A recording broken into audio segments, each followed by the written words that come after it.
organisers this.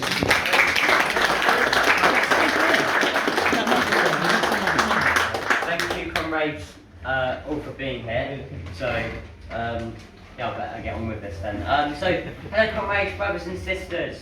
I'm Adam Gilman, the Youth Officer for Reading Trades Union Council, a member of the United Community and a member of the Socialist Party, speaking in personal capacity. After 13 years of Tory government, young people are oppressed with zero-hour contracts, low pay and even lower minimum wage, and the burden of huge university debt. From the NHS nurses, teachers, railway workers and all workers in struggle, all our rights that have been won by the trade unions over the years are under attack. Recently, the strike wave we've seen young people take industrial action for the first time, and my generation for the first time learned what collective action is. This comes at a time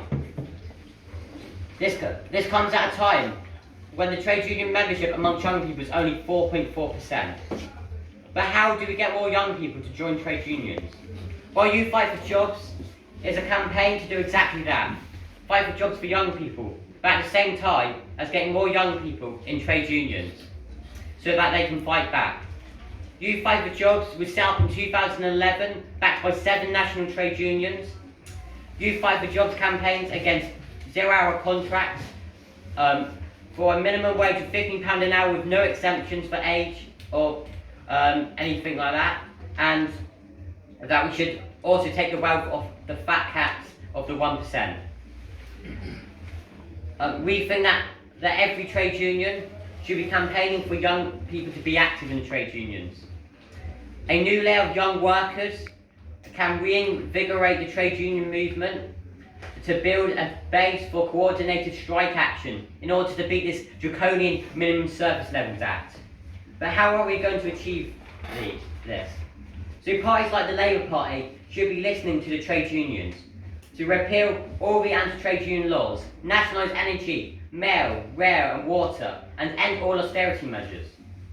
However, if Labour aren't willing to do this, then the trade unions should stand their own candidates in the next general election as a step towards forming a new democratic party that lets all socialists in. That does an end to zero-hour contracts, to an end to tuition fees, and an end to, of course, the Minimum Service Levels Act. A party which will renationalise the broken NHS trust, nationalise the appalling appalling private rail mail and energy and water companies, as well as being a party that will make an end to austerity. But we could also go further towards a socialist world by nationalising the top 150 monopolies under democratic workers' control and management, and only compensating the shareholders with proven need, not the fat cats profiteering off our labour. Long live the working class forward to socialism.